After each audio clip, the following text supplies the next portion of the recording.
best. 8 of 15 from beyond the arc. 8 threes, 17 in the first half, and then nothing for 16 minutes. The freshman gets the roll. Sean O'Geary, high school player of the year in Colorado a year ago.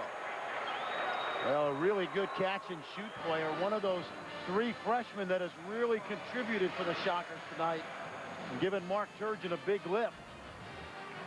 And O'Geary and Breyer are going to be a very nice backcourt in the Missouri Valley the next 3 years. Both of those guys have really impressed me tonight. Mark Turgeon's club. There's a look at Mark, down by 9 at halftime. Battle back, took the lead with 4 minutes to go here in the second half, and it's been seesaw back and forth here in the final minutes of this one. Well, Mario Moore's had a great night. He's obviously had a pretty good junior year. He's one of those guys, Jerry, that I used to say keeps both teams in the game. Your team and their team, but down the stretch, obviously been a big lift for Kevin Stallings. Yeah, Mario Moore, 17 points the first half, basically asleep for much of the second half. In the last 3.5 minutes, has hit 3 threes in a row. Outside shot, guess who? Well, good coaching out of the timeout to set that play up to get Moore free from the wing. 29 points for Mario Moore, the junior from here in Nashville. He is the hometown hero tonight. 1 point away from tying his all-time best night. That's right, at LSU at the end of the regular season. Inside of 12 seconds on the shot clock. Wichita State, just over a minute on the game clock. O'Geary. Tell you what, a catch and shoot shooter.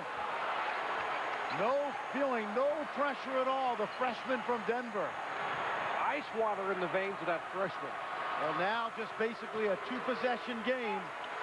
When I say 2 possessions, Wichita State will get the ball back. Oh, here is Moore, the freshman guard again. Great rebound, critical rebound by Howard. Well, and as good as Moore has been, Wichita State has a chance to steal this game. 5-second differential in the shot clock and the game clock. That shot is off, and coming down with it, the freshman once again. A good, smart move right here by Mark Turgeon. His player was caught in the deep corner. He was able to signal for the timeout. Ball for the last shot. But Mario Moore has been huge for Kevin Stallings down the stretch. 17 in the first half. Pretty much quiet for the first 16 minutes of the second half, and then 4 more threes. There you see again, 29 points, 1 away from that career high you talked about. Mario Moore is our Avis player of the game. He has scored the last 12 Vanderbilt points by himself. Now 29 points. Sorry, Jerry. Vandy's going to try to trap if that ball goes to the corner. They do a nice job of getting it out. Final seconds here, 1-point basketball game. Shockers have come back from 9 points at halftime. 10 seconds to play, wide open. Howard doesn't get the shot, partially blocked, and Turgeon screaming for a personal foul. No foul. I don't think it was a great play, set up perfectly. The little UCLA cut, and Howard, I think, choked on the layup. He had a wide open look. Mark Turgeon and Burns both screaming there was a foul beneath the basket. Look again. Let's see if we can see what happened. Watch the rub cut, and he just misses the layup inside. I don't think this ball, let's see, once it's on the glass. Well, the ball was already out of his hands. It was out of his hands, and it was going to be short. I think it was a good no call. Jamal Howard's got to make that layup. Now, there's still 6 seconds to go. Plenty of time for Wichita State to go length of the floor. Mario Moore, 30 points, equaling his all-time career best. Now he just had a career night. Now Vandy takes the timeout. Wichita was out of timeout. And Duke Edsall's going to have a discussion with Mark Turgeon. I think Jamar Howard just missed the layup. Excellent setup play. They ran the UCLA cut. Mark Turgeon's talking over with Duke Edsall. Look once again, here's the shot inside. See, this ball just comes up short. This ball was going to come up short. Now, they did hit the net, but I think it was a good no call because Howard's ball was going to be short of the rim. You saw Ann Turgeon, just the turned up palms, and her husband a little more animated. Mark Turgeon Felt like there should have been a call beneath the basket. Well, Jerry, what Mark Turgeon wanted less basket interference because somebody went through the net and yanked it just ever so slightly. I think it was a good no call because Howard's shot was clearly coming up short. With 6 seconds to go now, Wichita State has at least 6 bounces of the basketball to get the ball up the court, but they've got to set up for a 3. So let's see what Mark Turgeon has up his sleeve. Wichita State, no timeouts remaining. Got to hustle to get the ball up the floor, and Moore will foul the freshman with 3 seconds on the clock. Now, good strategy on the part of Kevin Stallings.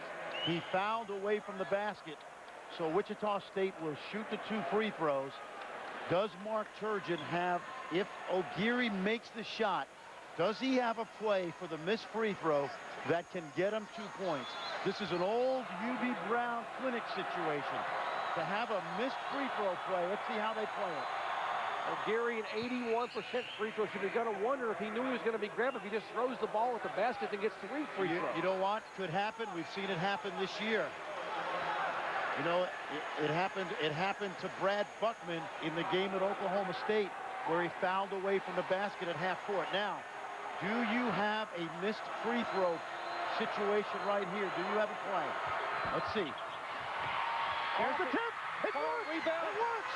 It works. It works. Unbelievable shot. Here's what happened. Paul Miller kept it alive. Great execution because Sean O'Geary missed the shot soft. He shot a soft ball that allowed Paul Miller to get a piece of it. Unbelievable effort, the freshman. I mean, how do you miss one? I mean, you couldn't have missed it any more perfectly than that. That is great coaching and a great execution. First credit the freshman O'Geary. He shot it to the back of the iron. Now watch this. Back of the iron, so it's a soft shot.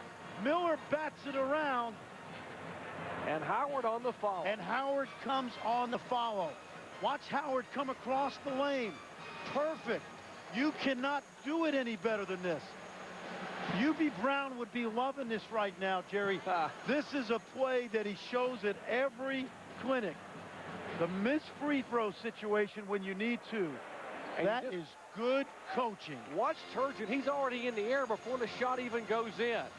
And I got to tell you, Paul Miller made a great play, but the freshman O'Geary to miss the ball perfectly was just outstanding.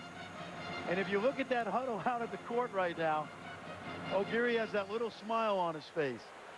And Burns and Howard are happy. The 2 seniors get the play. 0.7 more seconds. All right, you're Kevin Stallings. You've taken a full timeout trying to set up something with 7/10 of a second on the clock. What do you do? Now, remember the rule. If it was 0.3 or below, it has to be a tip-in. But because it's 0.7, they're able to catch it quickly and get it off.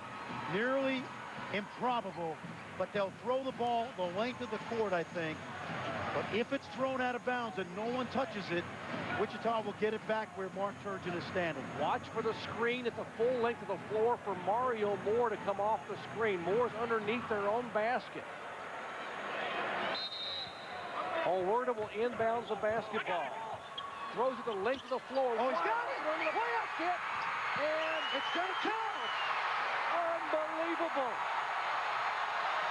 Unbelievable. And now the officials are saying we want to check the basket. They're coming over to check the replay. This is late game execution at its best. Now they're going to check the monitor. It looked like to us the basket was good. And I have to tell you, it started back on the other baseline. Remember, it is the clock this year. It is the double zeros on the clock that has the priority.